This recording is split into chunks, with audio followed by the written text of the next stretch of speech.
Hello fellow humans. I read recently an article with the title For an Eco-Socialist Degrowth. It was very interesting because degrowth itself does not come from socialism, but rather it has evolved from physics, with the creation of bioeconomics by Romanian mathematical statistician and economist Nicolae Georgescu-Roegen. Degrowth has issued policy proposals that to a large extent are similar to what eco-socialism proposes. An overlap between the two movements is emerging. So we need a new word for the ideology that could represent the degrowth movement. I propose we call it DECOSOCIALISM.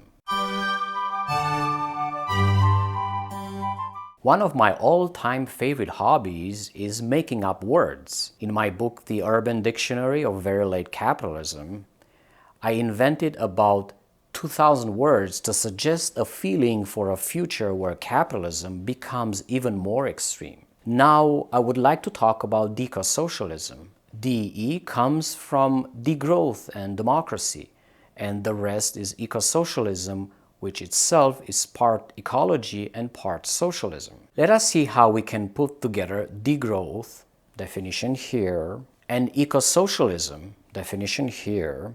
The article acknowledges from the beginning that not everyone in the degrowth community identifies as a socialist, and not everyone who is an eco-socialist is convinced by the desirability of degrowth.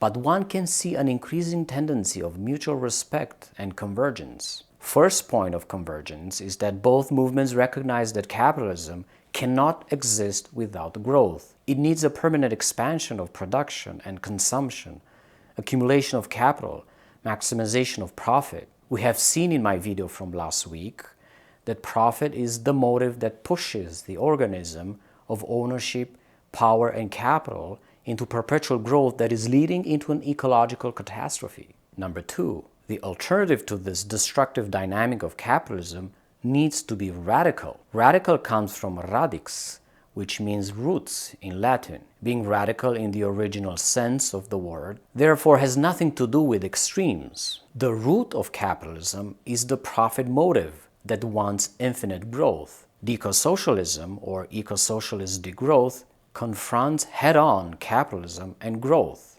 Decosocialism wants to move the ownership of the means of production into the hands of the workers. The economy will be democratic, participatory, and will function with ecological planning. The workers will decide the priorities of production, not the government, and not the capitalist class. The entire society, workers and consumers alike, will live in the safe, fair consumption space. Ensuring equitable well-being for all does not require economic growth, but rather radically changing how we organize the economy and distribute social wealth. Number three, decreasing production and consumption is ecologically indispensable. We must phase out fossil fuels and ostentatious and wasteful consumption of the 1% rich elite.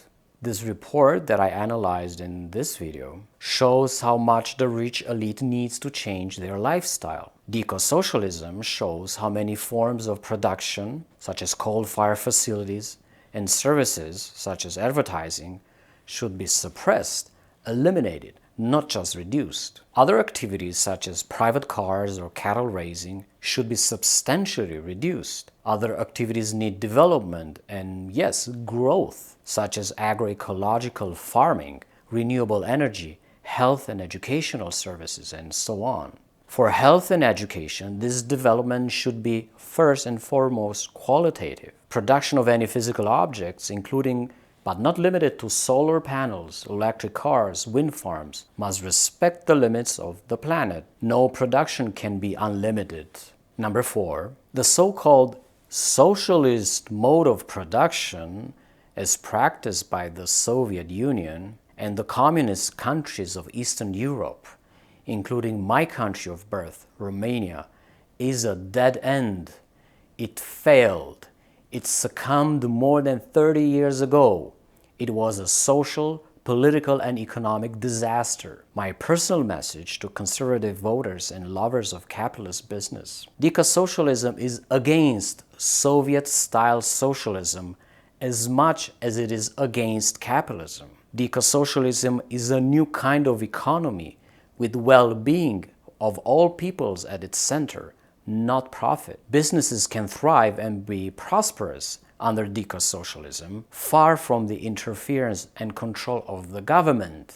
The new economy is about freedom and sustainable well-being for all peoples. Failure also applies to the so-called green capitalism, or the expression sustainable development. This is advocated by green companies and, unfortunately, by many green political parties. Green capitalism does not work either because it is still based on extraction, exploitation, and growth. Decosocialism attempts to overcome the limitations of past socialist and green experiments. Number 5. The global north is historically responsible for most of the greenhouse gas emissions in the atmosphere. Rich countries must therefore take the larger part in the process of degrowth. At the same time, the global south should not try to grow like the north did, but follow an approach for bringing their peoples to a fair consumption space. They ought to focus on food, housing, and basic services, not on extraction and more raw materials for the capitalist world market. The global south should not desire the lifestyle of the global north because that lifestyle is not sustainable. Many humans aspire to have a western and northern lifestyle. To stop the hypocrisy from spreading, the rich countries need to change their habits much faster than the south attempts to develop itself. Number 6. Decosocialism involves a democratic transformation of consumption. Planned obsolescence needs to end. Non-repairable goods must be taken off the market. Shipping goods by ships and trucks will need to be drastically reduced. Production will be relocalized. Airplane traffic will also need to decrease. This is nothing less than a civilizational transformation, a new way of life based on values of solidarity, democracy, equality, liberty, and respect for Earth. The new way of life means shorter working time, more free time devoted to social, political, recreational, artistic, ludic, and erotic activities. Yes, erotic. I quote from the article. Number 7. Decosocialism wins only if it confronts directly the fossil oligarchy and the ruling classes. This capital model is replaced by this new model of decosocialism through relentless struggle, organizing, activism, and civil disobedience. Climate change activism will need to partner very closely with the urban and rural working class. Worker unions and decosocialists will form a new large group of humans demanding and fighting for radical change. Number 8. Decosocialism is a member of the family of other radical anti-systemic ecological movements: ecofeminism, social ecology, summa causai, the indigenous good life, buen vivir, environmentalism of the poor, blockadia, the more critical versions of the Green New Deal, and many others. There is no race or hierarchy between these radical movements. In spirit, they are all alike. They all have the same common enemy, namely capitalism. They all want to put well-being at the heart of human experience. Dear decosocialists, ecofeminists, extinction rebels, climate activists, blue-collar workers, white-collar workers, indigenous peoples, we can all unite in spirit and action. Labels are for history. Action is for the present. Thank you for watching. You can support my independent work in spreading the word about degrowth, decosocialism, and related topics by clicking on the subscribe button below. If you can spare a few coins for a cup of coffee, I also appreciate. Until next week, be brave and know we are not alone.